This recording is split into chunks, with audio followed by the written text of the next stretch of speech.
Village School District Board of Education meeting on March 20th. Please join me for the Pledge of Allegiance. Pledge allegiance to the flag of the United States of America and to the republic for which it stands, one nation, under God, indivisible, with liberty and justice for all. Take the roll, please. Dr. Corman? Here. Ms. Dean? Here. Mr. Haynes? Here. Mr. Miller? Here. Mr. Conner? Here. Combination.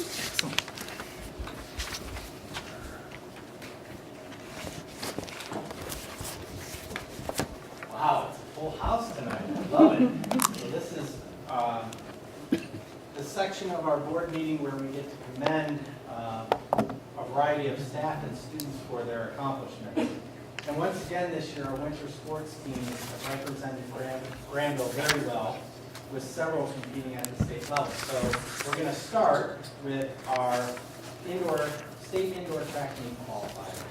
So Natalie Price defended her championship in the 400 meters and set a new indoor state record.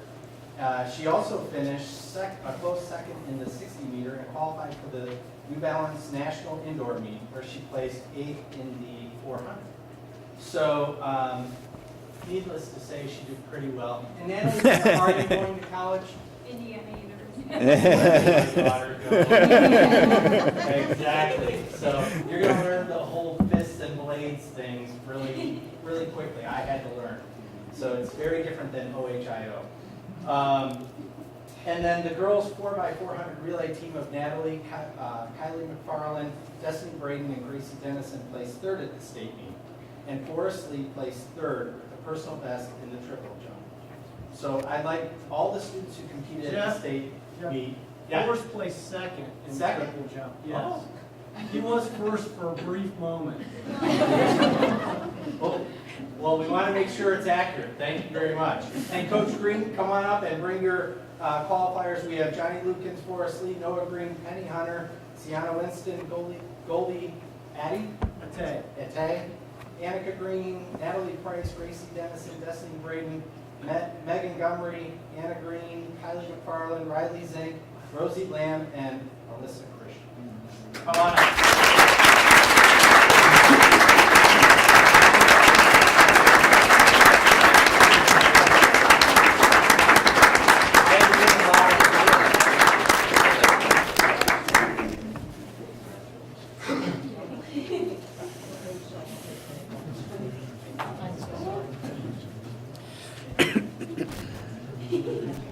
Coach Augusta, I don't see you up here.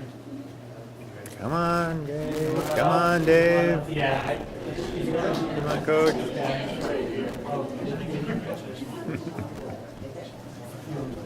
You're stuck. All right. Now you gotta scoot together so that we can get a picture of all of our participants. Well, that means you gotta Sit back here. actually form 2 lines. I have a feeling like, I'm probably not. But oh, there they go. This is an intelligence test. Nope. Yeah. I'm hoping that's there we go. Almost. Hit this tall board up. Yeah.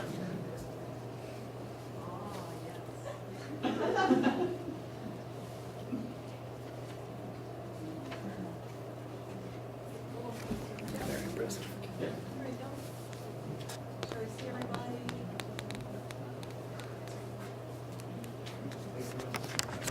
Congratulations.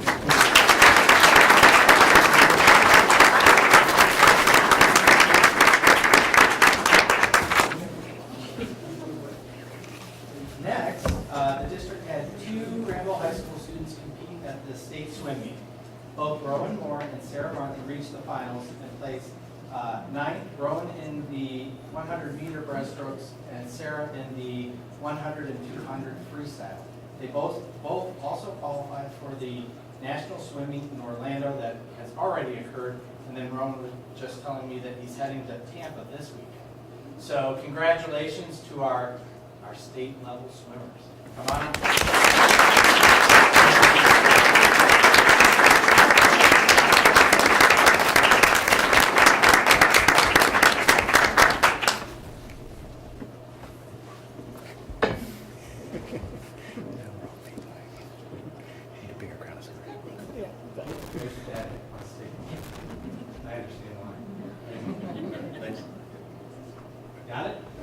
Congratulations.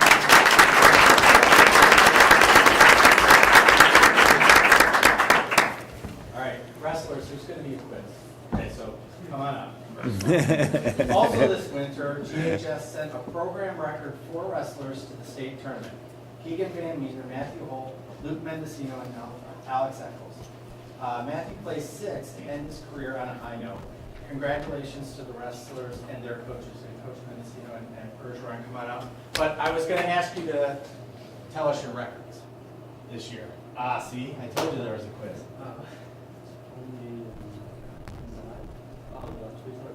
Forget all those losses. All right, close. 2010. I don't remember any of the wins. Okay.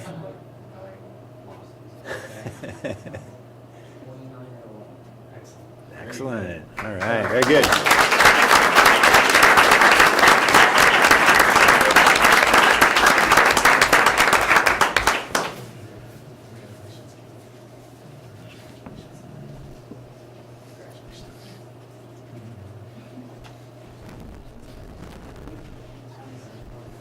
These guys know.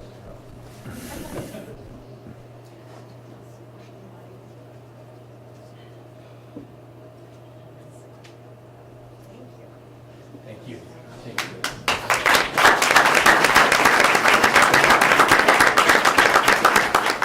And I say this every single time the wrestlers are here, but my dad was a wrestling coach for 20-some years up in Euclid, Ohio, and that's why I played ice hockey.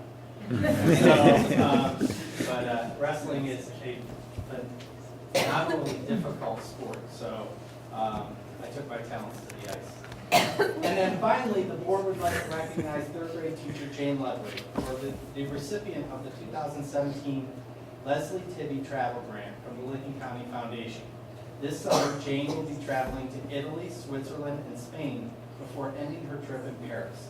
During her travels, Jane will observe schools and teachers, visit museums, tour cities, and learn new languages, try new foods, and experience a different way of life. She will then share these firsthand experiences with her students. As the Global Education Chairperson at GES, Jane will have used these added resources and experiences to share with the staff and students. As the district encourages global education as an integral part of our curriculum. We are excited for Jane to have this experience and bring it back to all of us. So congratulations.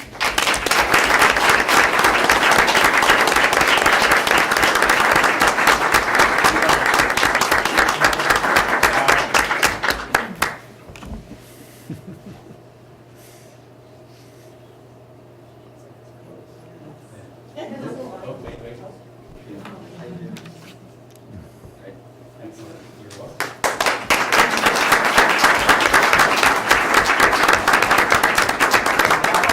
Invite Brent Sodergren up from the U.S. Fish and Wildlife Service as a little interview in our program. So go ahead, Brent.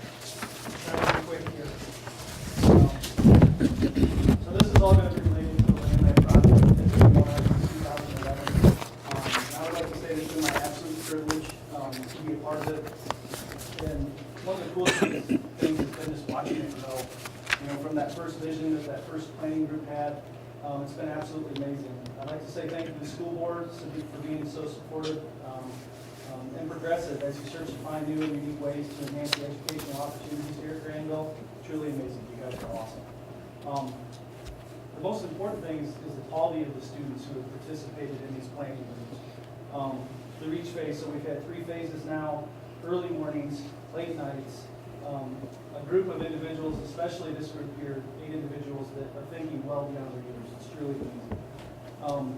So with that, thank you to the parents for providing a tremendous foundation to really set them apart from their peers. You guys have really set a foundation to allow them to succeed, to be great.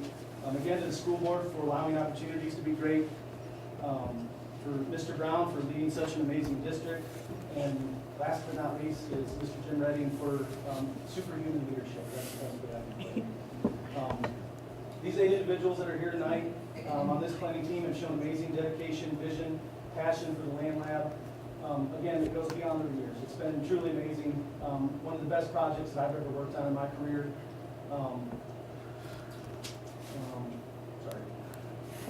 I would love to, in a heartbeat, would hire any of them on a professional level through the U.S. Fish and Wildlife Service.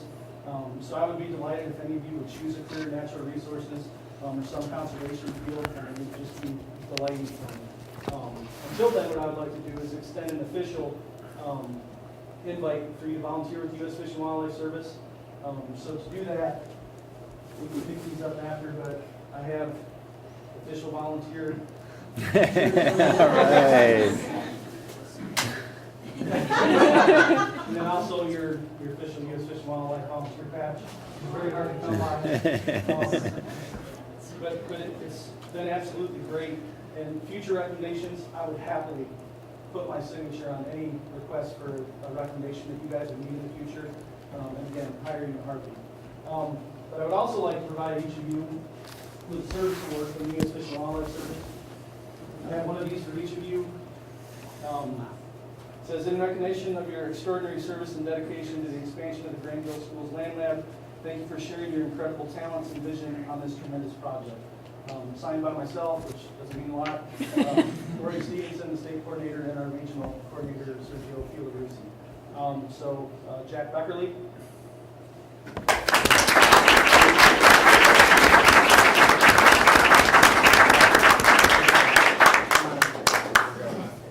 Sam Dunham.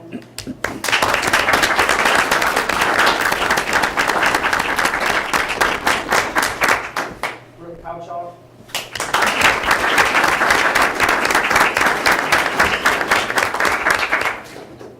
Madeline Walker.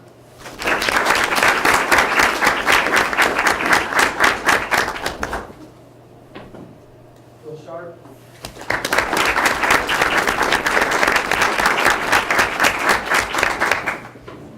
Emily Couchoff.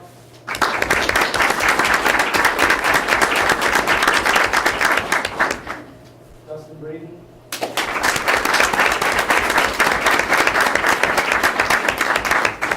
Ian Maltzwood.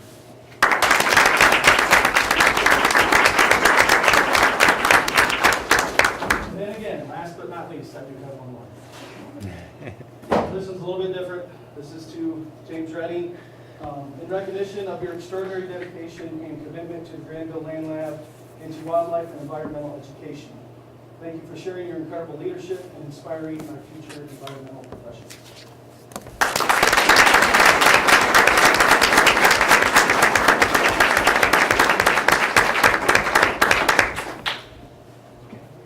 You want to take, Beth, you want to take a photo op of this?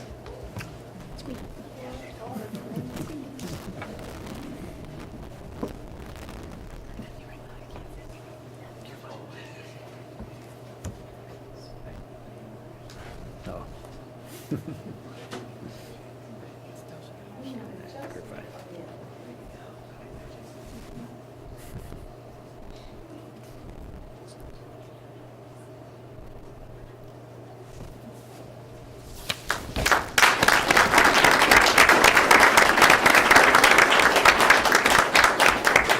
And next, I'd like to invite Justin Thompson up to talk a little bit about the student office.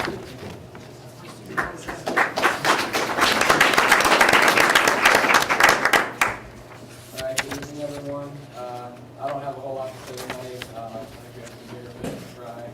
But we have been having air testing at the high school the last few weeks.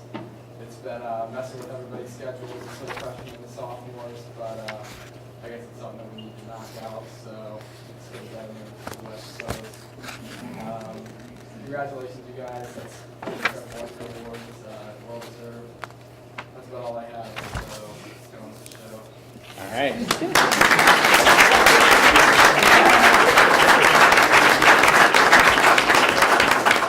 Justin is learning how to lead by being brief.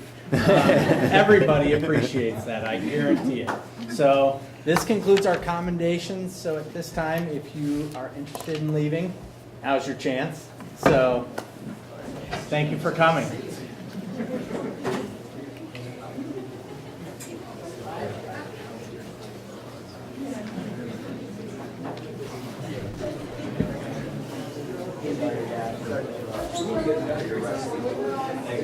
Yeah. How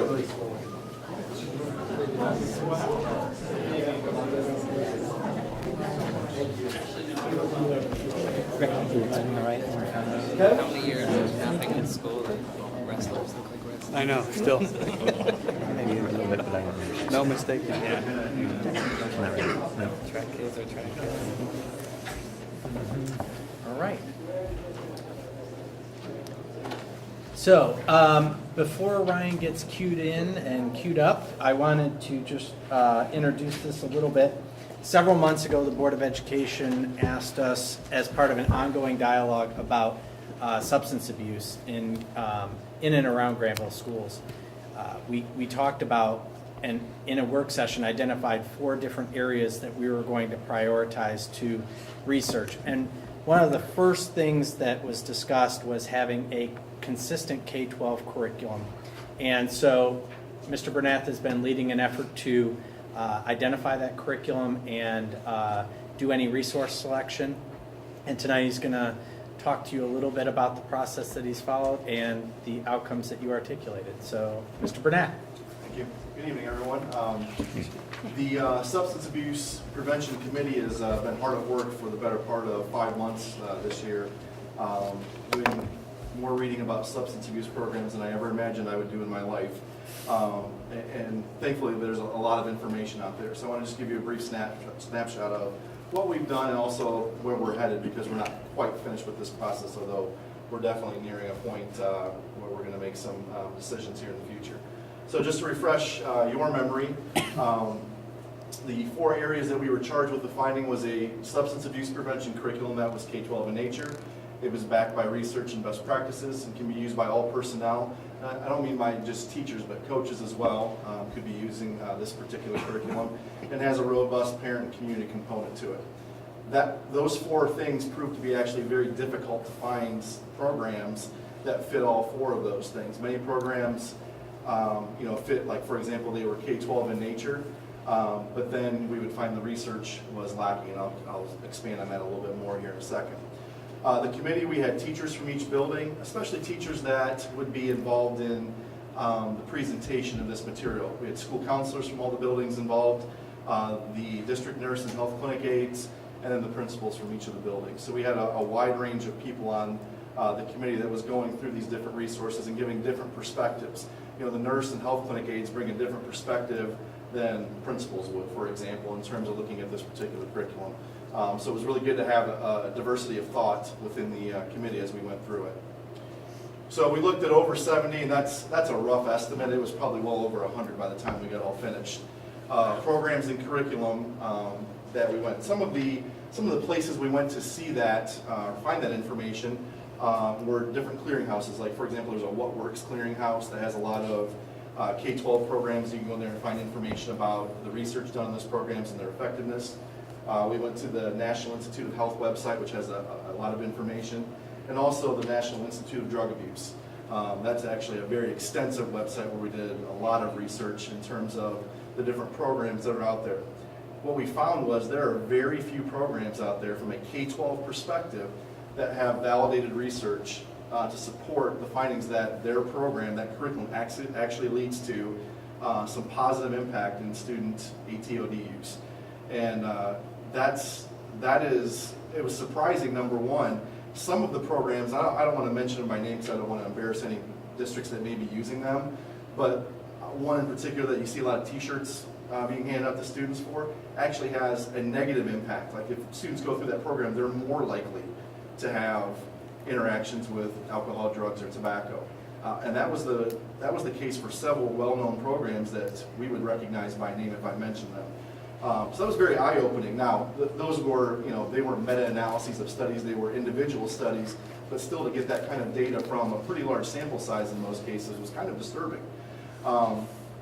Once we got down to a few that we had identified that had some positive research, each committee member was tasked with research, and part of that research is we reached out to other schools in Ohio. So what we found was the first place we reached out to was local schools.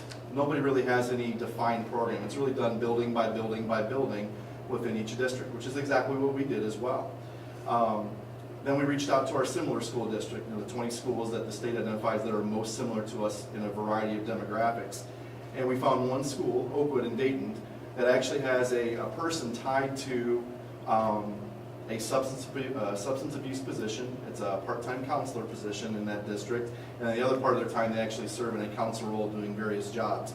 But their job is to basically have a unified effort in their buildings, K through 12.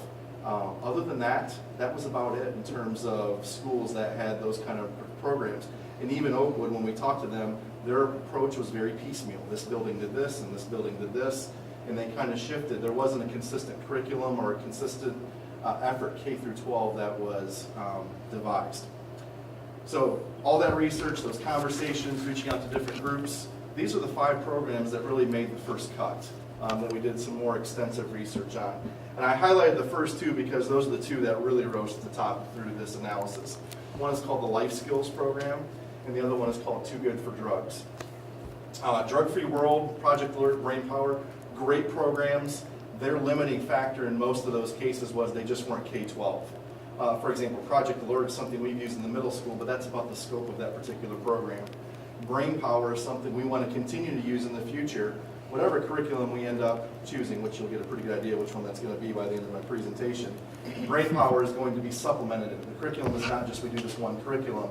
We got some great pieces from those other 3 that we intend to interject into the curriculum for the one that kind of rose to the top. But the first 2 really are the ones that had the most research, a lot of research that supported a very positive effect, and had a lot of other things going for them, which I'll expand on here in just a second.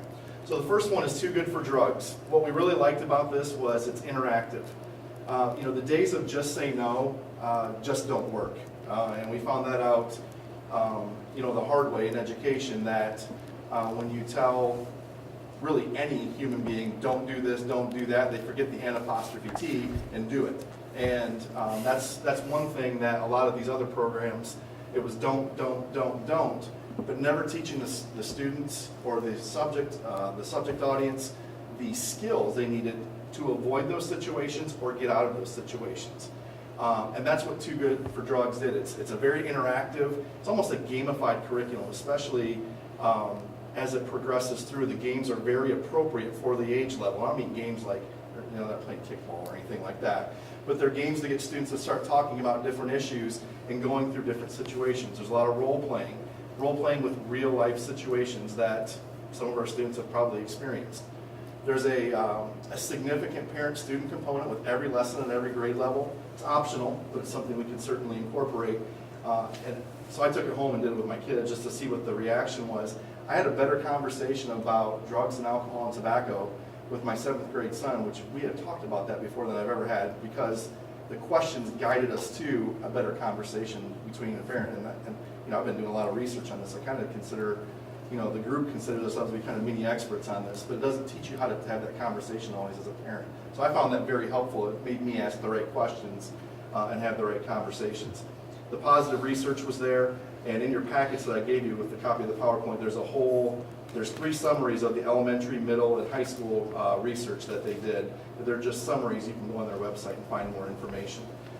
And then finally, it has this decision-making model. That's the piece I was alluding to earlier, where it teaches students not just to say no, but the skills, and develops those skills to get out of intense situations that they'll experience as they go through school. So life skills, you'll see that some of the very same components to that. Where we found that to be a little bit weaker was we were worried about the interactivity. It seemed to be a little worksheet heavy. And worksheets just, you guys are doing worksheets? Okay, I think so. All right, so there's your caucus on that one. The other piece to it is the parent component was really suggested, what they call parent nights. We've tried those here, and they're just not that well received. If we want to have that conversation at home, it needs to be through the student. And this, Too Good for Drugs, I thought had a much better, our opinion was it had a much better model for that. So the one that we're definitely leaning towards is Too Good for Drugs. We're gathering more information. We were able to get 2 samples from that company, so our teachers are looking at those right now. It's produced by the Mendez Foundation, so you can go on YouTube and hear all about the Mendez Foundation and why they were interested in starting this, but it's used in 50 states and a little over 3,000 school districts. Florida is the area where it's used the most because their headquarters is in Tampa, so they're just proximity and nothing else. But all 50 states have some schools that have them. They really base their program around this logic model, and I put this next chart in your packet. I'm not going to go through the whole thing, but it describes the theory behind why this works. And the theory is that you develop this social development aspect, this social learning aspect, and then these social and emotional competencies. And by developing all three of those, it's not just I have this skill set to say no, but I also have these other things: goal setting, decision making, media analysis, peer resistance skills. Those go beyond saying no to drugs and alcohol and tobacco. Those are skills that you can use for the rest of your life. And it develops those from a kindergarten age level all the way through a high school age level in very appropriate ways in terms of the way it's delivered in the curriculum. So I will not go through this entire thing, but you have a copy of that in there. So a sample unit design. This is the fifth grade. The fifth grade unit has 10 lessons. They're about 30 to 40 minutes long. And the first 5 of these are that development that I talked about: goal setting, decision making. And there are games and activities tied around each of those topics. The last 5, managing mistakes, peer refusal, and then this effects of alcohol, tobacco, and marijuana use. So it's not just arming the students with the skills to say no, but also what are the impacts of use and how does that affect your body? That's something you need to know as a student. And this would be a place, for example, we would supplement with brain power. They have some great things in brain power. They actually even like better than some of the things in some of these units. And then the Ohio opioid content, which is required. We would have to supplement that because that's not part of this program. That's required by the state. The neat thing is, the one thing that we found was each building was already doing some things like this. There just wasn't a concerted effort K-12. So they're not going to have to redo all of their lessons and all their activities, but it's going to provide a definite scaffolding that we did not have before. In GES, this will be taught in all classrooms each year.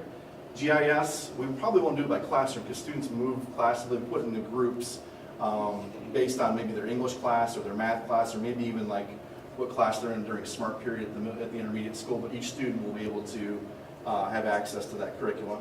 At GMS, it will happen during PE classes, and then at GHS, it will happen during health classes, including the summer health class.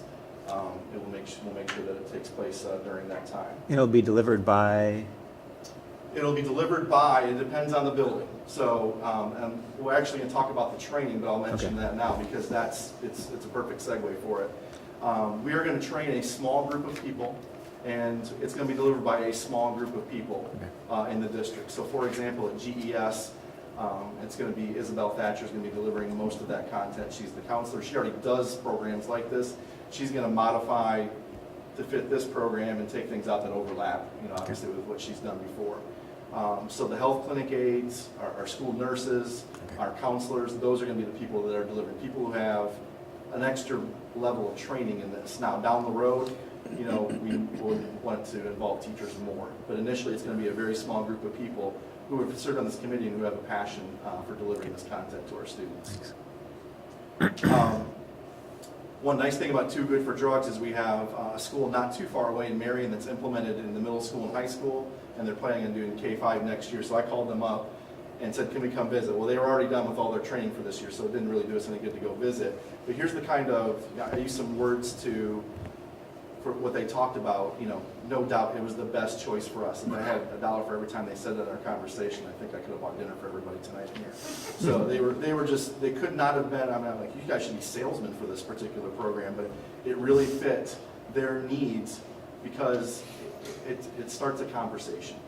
And the conversation is what they were looking to start in that particular community. They actually made the drug-free pledge as part of the student's career portfolio in this particular program, which I thought was kind of an interesting idea as well. And then they really encouraged us to get the training involved with this.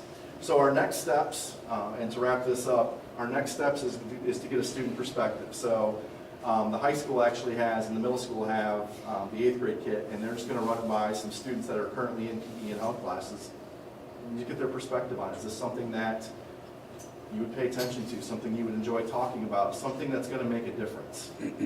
Or is it too juvenile, for example, at the high school level? The world-class education and whole child committees, we'll get a chance to take a look at this as well. Training for staff, we would try to get done this year towards the end of the school year so that the staff could work on materials over the summer if they chose to.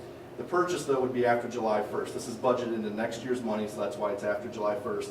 And it's not anywhere near $25,000. And we didn't look at cost until we selected the program. So, which was maybe fortuitous that we picked the program that wasn't terribly, less than $15,000 for a curriculum is very, very cheap.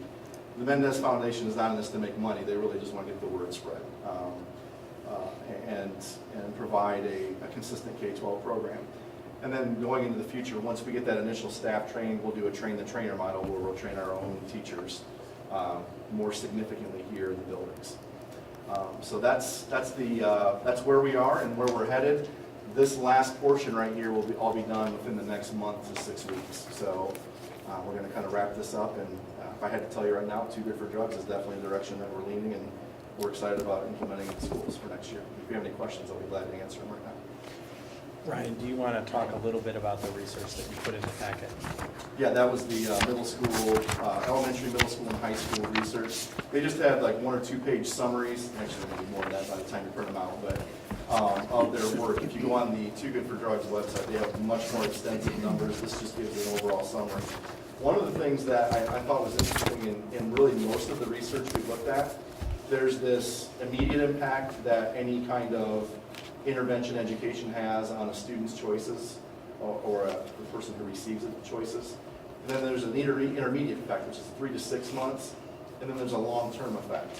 And that long-term effect, there's not a lot of research out there on the long-term effects of any of these programs. Most of it's that intermediate 3 to 6, maybe 12 months away, do students' attitudes and behaviors change because of this program. So I put the summaries that they had on their website, and we were able to find some other places about Too Good for Drugs. One of the studies had, I believe, I want to say 12,000 for the elementary school students. When I say elementary, I think it was a 5th grade, or 5th or 6th grade group of students that they did a research on, independent research on, and how did it impact their attitudes and behaviors towards drug and alcohol use. And they actually really focused on areas where there was a high percentage of, I mean, it's hard to say, but 5th or 6th grade kids who were at risk for alcohol, drug, and tobacco use. Doesn't seem right, 10, 11-year-old kids, but that was the reality of the environments they chose. And how long has this curriculum been around, and are they pretty active in supporting its evolution and continued development and so forth? Is that a part of the package? We had, and that was actually answered pretty quickly, because when we started looking at this, I want to say back in October, September, at the first of the year, they actually had a revision for the high school and a revision for the middle school that was posted on their website. So it looks like they revise it every 2 to 3 years, which is a pretty normal revision for a curriculum. Okay. But the high school one was just revised this past year, so they have some pretty good support in terms of the foundation behind that. That's pretty solid, and there's a good cash flow, I think, for that research to take place. The father who started this was very passionate about helping schools in this particular aspect. Great. So, middle school PE, high school health, everybody's going to pass through that curriculum. There's no way it's waiving out of those classes for any reasons. Not everybody. There's going to be some students that if they choose to take health elsewhere, we're not going to be able to give this curriculum to them. That's part of the communication model that we're going to have to share with parents as well. Do you have a sense of percentage-wise how many kids that might be? For the health class? Yes. 2%, 1%. Okay. I mean, I could probably count with both hands. Okay. A lot of students choose our summer option, Yeah. so they'll still get access to this curriculum. Okay. PE, kind of the same, Yeah. 10 to 12 students a year, maybe. Okay. So we'd like to get everybody, but that is a vehicle. There's not the room in the schedule at the middle school to just pull out and have a separate course for this. Right. I mean, you have to find places to embed where it's already embedded. So that was our challenge in middle school, high school. And, those are the best places to get the most coverage. Okay. Now, PE at the high school would not be a good choice because of the athletic rate Right. we had. So that's why we stayed away from PE. But health class, most students take it. Okay. Thank you. I'm excited about, as I think when we started this conversation, we were brainstorming about what we wanted to see in terms of, this topic area. Definitely being able to take skills beyond Granville was really what I wanted to see, because, it's one thing to teach them to do what they, living in this environment, but I think we really need to prepare them for what's beyond our walls. And I'm excited to see that that's what this curriculum, they'll be able to walk away with things that will help them beyond our walls. So I'm excited about it. I think the one thing that Ryan and I had a lot of conversation around was that a lot of school districts were in the exact same position that we were in. But, again, this board has brought the conversation to the forefront and talked about it, and we're being a little bit more strategic in our approach and how to address it. And so let me just take a second to review some of the steps that we've taken. So we used to rely on the PRIDE survey for data. We switched to the OES survey that was given in the fall, and we're still awaiting results. Mr. Durst, I think, has sufficiently harassed the OES coordinator at the state level, but we're looking for that data to compare that data to our PRIDE survey data. So again, we have the right inputs and outputs and a match to our student population. I think that's critical. Step 2 was really engaging in this resource adoption process and making sure that the curriculum was K-12, and that it's a vertical conversation that aligns and scaffolds to build the competencies for when they're in Granville, but really when they're out in the world. In April, we will resurface the actual random student drug testing conversation with a review of a policy that was written by attorneys at Bricker and Eckler, specifically related to what we were asking, or at least you had asked from a process perspective. And then the fourth and final piece will be what decision we make related to random student drug testing and the implementation of that program. We have also done vendor meetings with anybody that potentially could provide that service, and we know which vendor we would go with based on their history and success in other communities. So we're priming the pump for whatever decision you make related to that decision, okay? Or that decision point. So more to come in April. I will be working over spring break trying to refine the policy. We got the policy back. There were some issues with it that didn't align with what we kind of had articulated. So we're going back, fixing those things so that at the April board meeting we can do a presentation. Okay? Any questions about the aggregate approach? No. I'd like to thank Thank you. Mr. Bernath again for his leadership in these areas. He is becoming a mini expert, not mini in stature, mini in, mini in content from the standpoint of, global. Okay, I get it. That was a little mean. I didn't mean it to come out like that. But our decision points for global language and this curriculum. So thank you very much for his leadership. Any final questions on that before we move forward? Okay. Public. Okay, we've reached the point in the meeting where we will entertain public comments. If you'd like to address the board, please come to the podium, state your name and address, and you can speak for up to 3 to 5 minutes. Would anybody like to address the board at this time? Okay. Board reports. Thomas, you have something from the Granville Education Foundation. Yeah, quick update from GEF. A couple of things. First of all, the date is set for the second annual alumni reunion, which is Saturday, July 1st. And you're all invited 2 o'clock to 5 o'clock to participate in that event. It was a fantastic success last year, and we've gotten a number of requests already for when it's going to be and so forth. So I think that's going to continue to be good. They are charging a $10 cover charge for it this year as a way to start to try and find a way to make connections, but doing that through PayPal and Facebook so they can build the network and find a way just to kind of get the alumni to keep connecting together and find a way that we can keep in touch with them. So that's great news that that's moving forward Is that going to be at the Robbins? at the Robbins Hunter Museum. Yes. Yep, Okay. as last year. Yep, great. They're also kind of been working so much on public relations and development with things like this alumni event and more and so forth. They've decided to kind of create a separate committee to kind of split those up. They had public relations, which is kind of a marketing focus, and development, which is a fundraising focus, kind of mixed together. And I think to get some more attention to both of those kind of important components, they've decided to split those up. And they're still looking for which ones of the trustees are interested in serving in those different roles. But I've been really pleased that they've done a great job at, really trying to look sort of quantitatively and analytically at their donor base to try and figure out, how to reach out better and how to connect with, to some extent, a broader group of people through things like alumni and the broader community, but also in more depth with people that can help out further. So I think this is an interesting strategy they're going forth with, and I thought I'd just bring it and mention it to you. So great stuff continues to happen, as well as with grants, which there's a round of right now. So there's more good updates to come. Great, thank you. Yeah. Action agenda? Action agenda. Item 9.01 is the ELL manual. Motion to approve? So moved. Second. Thank you. Okay, just a brief update on that. So the last time you saw this manual was probably 2 years ago. Since then, the state has changed its assessment. It used to be OTELA, now it's OELPA.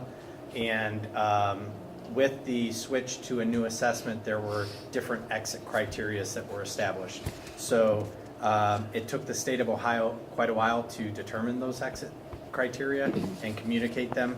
So this manual, once you approve it, is actually in place for the remainder of this year and moving forward into next year. All the other changes are more tweaks to language, but nothing material. Any questions? No. Take the roll, please. Mr. Denise? Aye. Mr. Miller? Aye. Mr. Khan? Aye. Ms. Deeds? Aye. Dr. Corman? Aye. Thank you.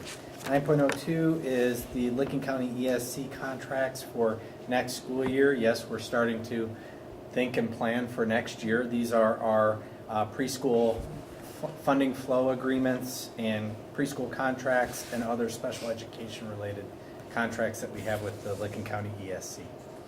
Motion to approve? So moved. Second. Thank you. Any comments about any changes in the agreements that noteworthy? No, the process for these agreements, we approved the contract and then we have 2 true-up meetings based on last year's utilization. So funding really ebbs and flows through these contracts based on the students that enter and exit programs. Mostly flows. Yeah, mostly flows to them, Right. not back to us. Okay. Any other questions? No. Take the roll, please. Mr. Denise? Aye. Mr. Khan? Aye. Ms. Deeds? Mr. Miller? Aye. Dr. Corman? Aye. Okay, next item is 9.03, Dennison Letter of Agreement. So, thank you. Do you have a second? Second. Thank you. Okay, so what we're proposing and this agreement allows is there is a wooded area that is adjacent to the high school property that Dennison owns. And Mr. Van Ness and our cross-country coaches talked, and they talked about putting a path through that wooded area so that the students could run on property, so that they wouldn't be always running out in other areas of the community. And obviously, Mr. Van Ness has all of the equipment to create the pathway, and he's volunteered and donated his services to that. So this agreement really allows us to, one, create the paths, but then once our students are utilizing those paths, it to the extent legally possible, it indemnifies and holds Dennison free of liability for our students using that area. Great. Any questions?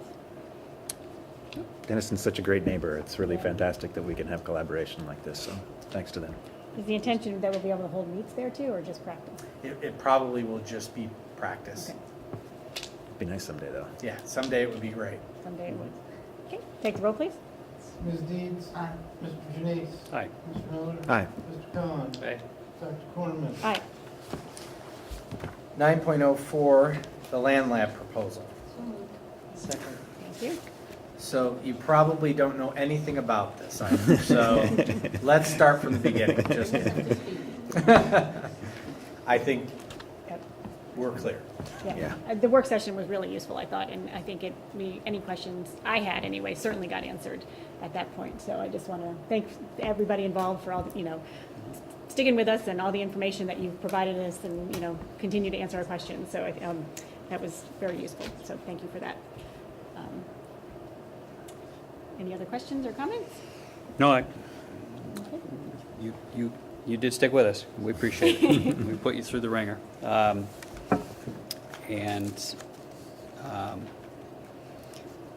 you answered the questions. And I think, what we said to you initially was,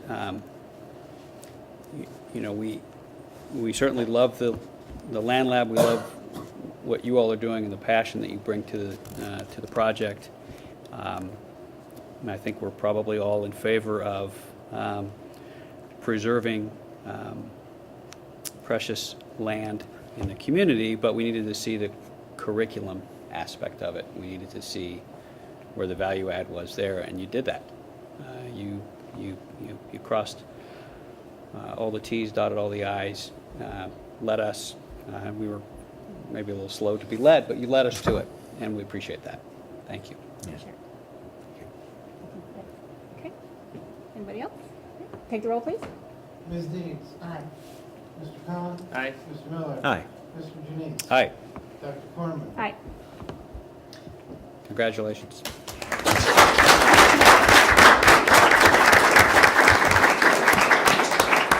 That's called a 5-0 vote, a slam dunk in my world. So, congratulations. And what I really appreciated when we were sitting here last Monday at this time is how you talked about project-based learning and the impact that had on your level of engagement. And Jim, you are a rock star, I tell you that, but I don't want your head to get too big. But you do a fantastic job of really allowing that authentic learning piece to come alive, because you couldn't artificially create what your students demonstrated. It would be impossible. It was authentic, and it was a pleasure to watch. So congratulations. Thanks, Brent, also for all you did and for the patience you showed, the creativity. You continue to, every time we put up another obstacle, you responded yes, and we appreciate that. Okay, excellent. All right, action item 9.05 is just a smattering of a few policies that come out of legal updates. So adoption of board policy, second reading, and policy. Amy, do you have a comment? It might be Yeah. charitable to suggest that it's okay to leave. I was going to get this item out of the way and then release them, but you can go right now.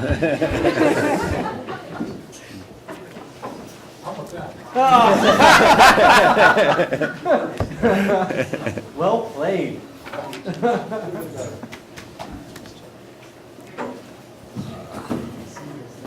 Nice.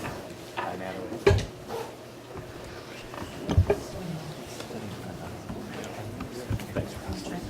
Looking forward to continue to working with you. Thanks so much, Brent. Thanks, Jim. Yep. Do we need to sign those agreements like tomorrow and get them out? Excellent. Thank you. Good night. All right. Really, nobody's interested in board policy? Yes. I just didn't think they could sit still. No, I know. No, I get it. they've done their due. They wanted to go out paid and their due. celebrate in the Yeah. hallway. They wanted their T-shirts and patches, I think. So. I don't think we got a motion in a second, so, Oh, motion to approve board of policy So moved. adoption. Second. Thank you. okay. I went through this laundry list at the last meeting, just talking about some of the requirements. I can guarantee you that there are at least 5 to 7 of these that will change in short order related to the budget. and educational policy and the budget related to College Credit Plus and graduation requirements for sure. So I'm sure we'll pass them and in short order have to repass them. You're not talking our budget, you're talking. No, state budget. State budget, State yeah. budget, yep. Any questions? No. No? Take the roll, please. We're not going to read them? Approved. No. Say aye. Mr. Khan. Okay. Ms. Deeds. Aye. Mr. Janine. Aye. Dr. Corn. Aye. Thank you very much. All right, the consent agenda is 10.01 A through C9, as well as the 2 items on the addendum. So moved. We have a second? I'll second. Thank you. All right, let me highlight a few things. As always, we have several donations that we would like to recognize on behalf of the community. We appreciate those donations. The other item I would call your attention to, we have 2 resignations. Amber Gilsdorf, the Granville High School school counselor, and Christine Quinter, who is a high school math teacher. Not to minimize Tiara's role as an assistant track coach, but Amber and Christine have been amazing staff members over their tenure. Amber's a little bit longer than Christine's.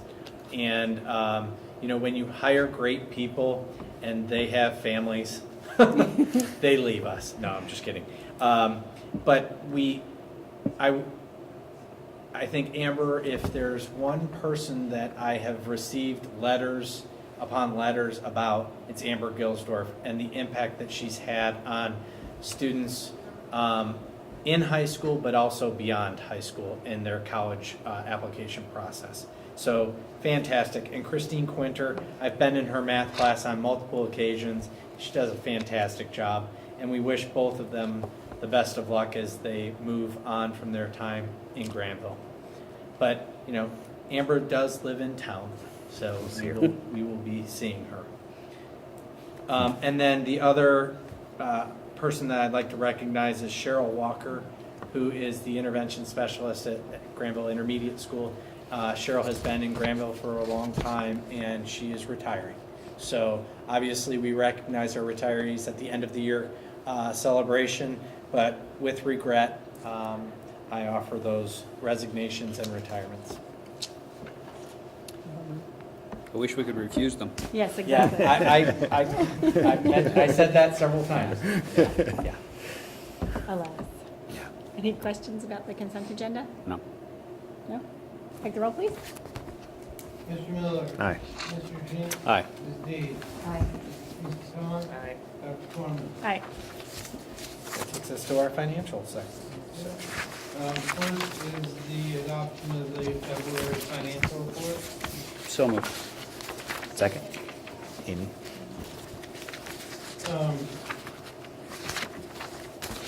Much like the last couple, it's the boring report, which is I like boring reports. Boring is good. Boring is good. That means not much is happening that we have any concerns about. February was acting as a normal month. We're in the middle of our property tax revenue, getting it, the settlement. We should get our settlement probably either this week or early next week. So we'll have a good idea of where the property taxes for the first half of this year ended up. Not that I'm expecting anything out of the ordinary with the payments. Spending looks a little high compared to last year, but a lot of that is artificial. 6 of the report, year-over-year change in spending is over 8%, but 3% of that 8% is in the 2 transfers that we have done to pay for one-time capital projects. The we've moved the $400,000 that we were approved last month to implement one-to-one for next year. And then earlier in the year, we moved $76,000 to deal with the infrastructure around the tennis courts, and we had to get all the water out from underneath the tennis courts. Those 2 items are artificially inflating our overall spending in total. If you look at the other line items, the only other one that's, again, is still running high as it has been all year is the purchase services. And that is, again, primarily in this, for services for students that have become necessary as we've gone through the year. Nothing else is really out of line. Overall, both our revenues and our expenditures are running just a hair over estimates for the year. Cash balance is still look good through the end of next fiscal year. Right now, we have $12.2 million of cash in the bank. We will max out on that in March as we get our final property tax settlements, and then that will begin declining again as we spend down the money from this property tax. Again, because we are still in good, in a good footing for our cash for the next period, I was able to take about $750,000 of CDs that matured last month and invest them out another 18 months. And the interest rates have finally gotten just a little bit better. So we're actually getting a little bit of return on those that we haven't been getting in a while. But we're still okay. We're still okay with that to go out 18 months because of our overall where we are in cash, at least in the next year and a half to 2 years. Great. Any questions for Mike on the February financials? There's our celebration. Yeah. Cheer. Yep. Mike, on the expenses, when you take out the one-times, you're normalized at about just over 5%, About 5%. which is, you said, slightly ahead of where you budgeted. It's You don't- I mean, you don't we're- foresee we're- anything? We're like $68,000 ahead of where we're expecting to be on, well over $10 million at this point. So it's, basically rounding error, running ahead of schedule right now. Nothing that is of any great concern. Thank you. Anything else? No? Take the roll, please. Mr. Junaid. Aye. Ms. Dean. Aye. Mr. Thomas. Mr. Miller. Hi. Dr. Corman. Aye. Thank you. Next item is revised current fiscal year appropriation. No, This one? transportation. Oh, sorry, I missed the transfer. Sorry, transportation, payment with transportation, sorry. So moved? Second. Thank you. This is, if you remember a few months ago, with the moving and opening of the new Marburn Academy, you got deemed transportation to Marburn impractical for what it would take to take the 8 students who are going there to provide a bus. And to do that, this is now just authorizing the payments that the state requires for payments in lieu of the transportation. This is actually authorizing me to make the payments other than just deeming it impractical. 8 current district students. How does that compare to the past and what our forecast is for the future? Well, it's compared to the past, Marburn was outside of the 30-minute, Okay. and so it wasn't an issue until they opened their new facility in New Albany. Just for kind of a curiosity of enrollment numbers, though. Some of the students have never spent time within our schools. Okay. Parents have moved in and kept their children there. Okay. And then we've had a few that have chosen that option based on the needs of their students. I think we're at risk in future having more kids go there because of the proximity of the new facility. It's 15 minutes from here. And if they don't make adjustments to the Peterson Scholarship availability, and make that more of a demonstration of required need, then I think we're at risk.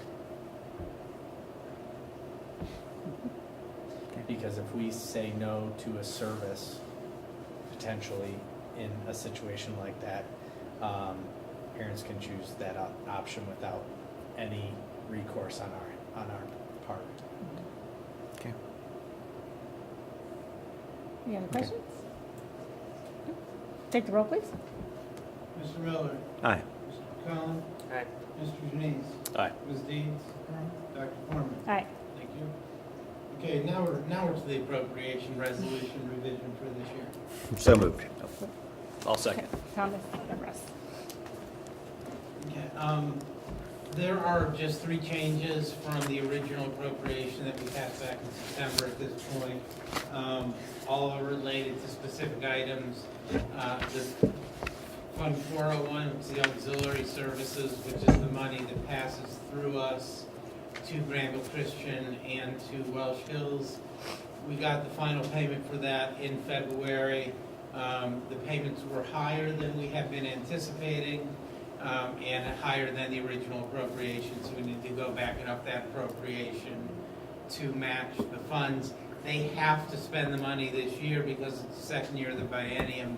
Anything they don't spend, we have to return to the state if they have not spent it by the end of August. And that's why we need the appropriation for them to spend it. Second line item is in Fund 590, which is Title 2A, and it's just tying it to what our actual allocation for the year is.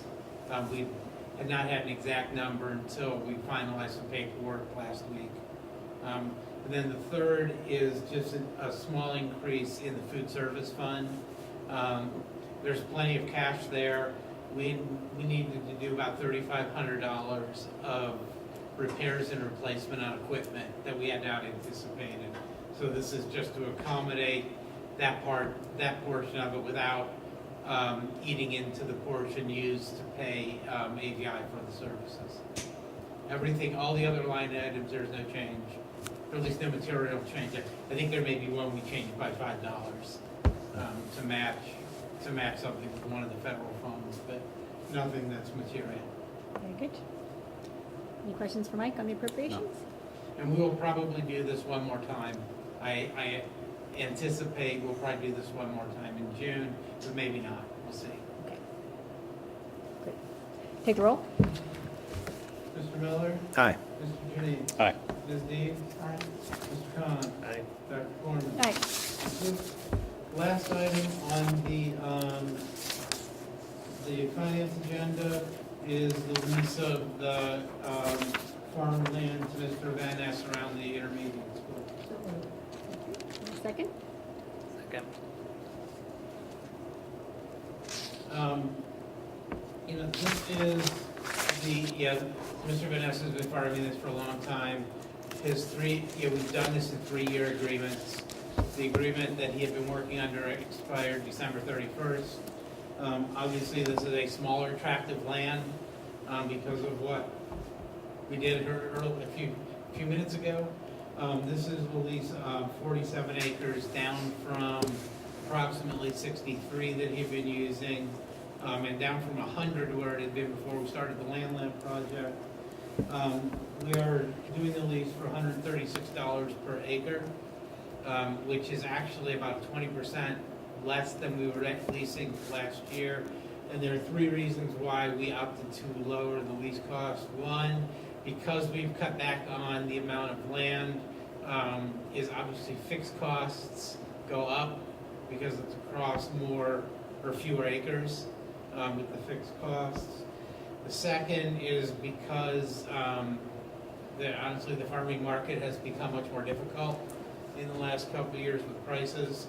And the third is because we no longer have to pay property taxes on that land because of the Supreme Court decision last year that allowed us to have those fully exempted regardless of what purpose that we are using the land for. Good. I have a question, just a general. Do you know what the profit per acre is for a general, like what the revenue stream is for per acre of a general corn or? I do not. Okay. Depends a lot on the year, probably, right? Depends a lot on the year. Some years are better than Yeah, others. Right, I didn't know if there's an Yeah, I know average. corn prices have come down substantially over the last 2 or 3 years. And he rotates the crops between soy and corn.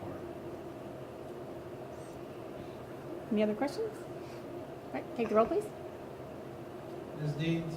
Aye. Mr. Khan? Aye. Mr. Miller? Aye. Mr. Janice? Aye. Dr. Corman? Aye. I'd like to entertain a motion to move into executive session to review negotiations or bargaining sessions with public employees concerning their compensation or other terms and conditions of their employment. Thank you. Have a second? Second? Thank you. Ms. Dean. Oh, sorry, take a roll. Mr. Miller. Aye. Mr. Dean. Ms. Dunn. Dr. Corman. Aye. And there will be no action after the executive session.